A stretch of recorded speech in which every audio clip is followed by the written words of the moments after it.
گھر میں گھسنے پہ میں نے 3 لوگوں پہ دعوے داری کی ہے، آئی G Islamabad, S P C T D, S P C T D اور ایس پی آپریشن. اس کے علاوہ جن کی ایما پہ یہ کام ہوا ہے اس شخص کا بھی مجھے نام کا پتہ چل گیا ہے، اور بیسیکلی یہ آپریشن ان کی ایما پہ ہوا ہے، یہ نئی کود آئی ہے. اور اس حوالے سے میں جو ان کے وہ کام ہیں ایک لیٹر لکھ رہا ہوں، ان شخص کا نام بھی میں بتا رہا ہوں، اور میں نے اپنے خاندان میں اور اوورسیز پاکستانیز کے پاس ایک ویڈیو بنائی ہے کہ اگر میں غائب ہوا، مجھے کوئی نقصان ہوا تو وہی مدار ہوں گے. ہمیں گرفتاری سے ڈر نہیں ہے کہ جب بھی گرفتار کرنا چاہیں، لیکن ہمیں اغوا ہونے سے ڈر ہے. اغوا ہو کے یہ انکار کریں گے کہ کبھی ہم نے ان کو اٹھایا ہی نہیں ہے. جس طرح یہ رات کو 1:30 بجے میرے گھر مٹائی تو نہیں لائے تھے، سارا دن ادھر پھرتا ہوں، لیکن چونکہ دن میں لوگ ہوتے ہیں میرے ساتھ، کیمرے ہیں، موبائل ہے، تو اس لیے انہوں نے پھر کل جب آنریبل محسن اختر کیانی صاحب کی عدالت میں نے یہ کہا تو عدالت نے بھی کہا کہ گھروں میں اگر رات کو ڈاٹے باندھ کے یا نقاب لگا کے آپ گھسیں گے تو اس کے بعد اس کا ریئیکشن رد عمل بھی آ سکتا ہے. میں وکیل ہوں، مجھے پتہ ہے قانون مجھے حق دیتا ہے کہ میرے گھر میں گھسنے والے کسی شخص کو رات اندھیرے میں، چاہے وہ کوئی ہی کیوں نہ ہو، اس کو روکنے کے لیے میں اس پہ فائر ماروں. اگر بغیر وارنٹ کے کوئی آئے گا تو بے شک وہ ہمیں مارے گا، لیکن ہم کوئی آرام سے ان کو گھر میں اندر گھسنے نہیں دیں گے. شیر افضل مروت صاحب یہ بتائیں کہ عمران خان نے عام معافی کا اعلان کیا فتح مکہ کے طرز پہ، تو یہ بتائیں کہ 9 مئی رجیم چینج کے بعد جن افسران نے تحریک انصاف کے خلاف مقدمات بنائے، بے شمار خواتین ابھی بھی جیلوں میں ہیں، تو ان کے حوالے سے آپ کا کیا لائے عمل ہوگا تحریک انصاف کا؟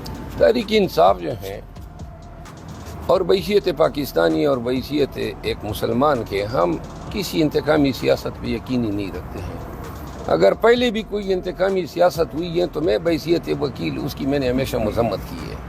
رول آف لا یہی ہے کہ اپنے دور اقتدار میں اپنے بدترین سیاسی حریف کے ساتھ آپ کوئی زیادتی کر ہی نہ سکے. خان صاحب بار بار اس چیز کا اظہار کر چکے ہیں. جن حکام نے پی ٹی آئی کے لوگوں کے ساتھ زیادتیاں کی، اپنے اختیارات کا ناجائز استعمال کیا، قطع نظر اس کے کہ انہوں نے کس کے خلاف کیا، اصل امر یہ ہے کہ انہوں نے ایسا کر کے خود نظام کی کارکردگی پہ سوالیہ نشان اٹھایا. یہ ایک دفعہ کر سکتے ہیں تو دوبارہ بھی کر سکتے ہیں.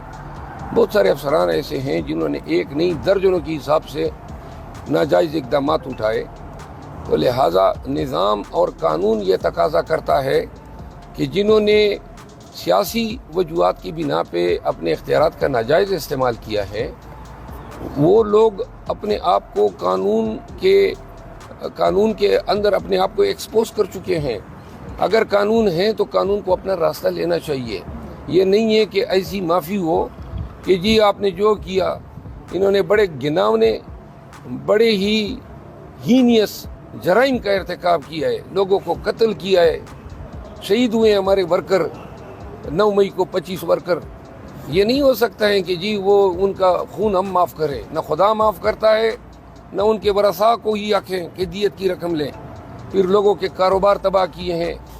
ایک ڈی پی او تھا چرسدہ میں گیا تو اس نے ان حالات کا فائدہ اٹھاتے ہوئے ہمارے ورکروں سے 6-7 کروڑ روپے انٹے ہیں.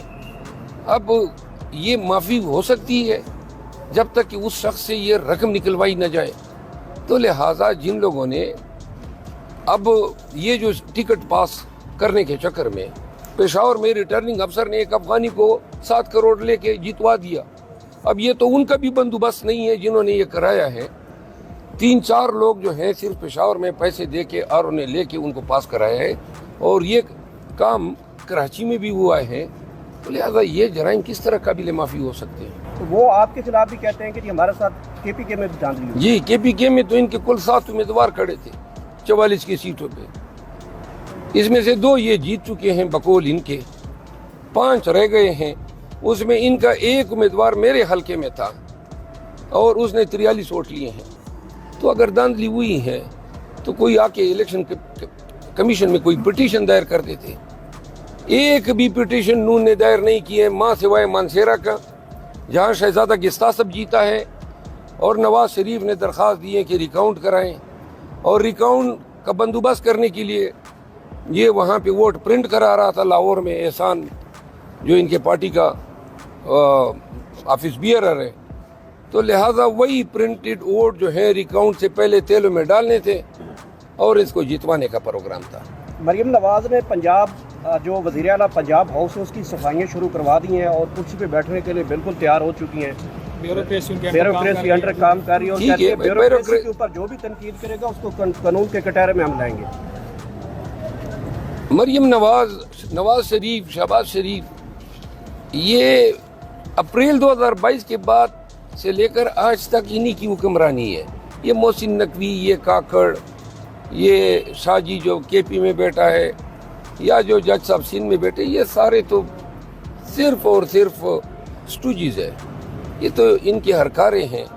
انہوں نے اسی دور میں ہمارے ساتھ انہی نگرانوں کے ذریعے یہی مظالم کا سلسلہ جاری رکھا ہے۔ مریم نواز اپنی سیٹ ہار چکی ہے صوبائی اسمبلی کی، نواز شریف لاہور کی سیٹ ہار چکا ہے، یہ کہتے ہیں ہم نے حکومت کرنی ہے۔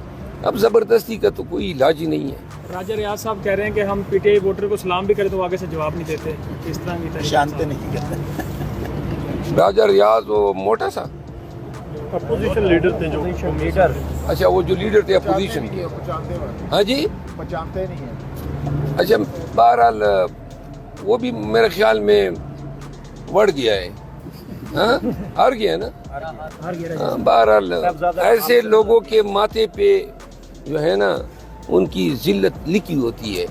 اس نے ہارنا ہی تھا، یہ کیا اپوزیشن لیڈر تھا، اور یہ نون میں شامل ہو گیا۔ بہرحال چھوڑیں، یہ اب گمنامی پی ٹی آئی کی ہار کے اوپر ناصر مدنی جو ہے وہ بڑے چٹکلے چھوڑا، وہ بڑے مزاحیہ انداز میں تنقید کرتا ہے، آپ کچھ کہنا چاہیں گے؟ کون ہے ناصر مدنی، مسجد والا، وہ کس چیز کی مسجد والا؟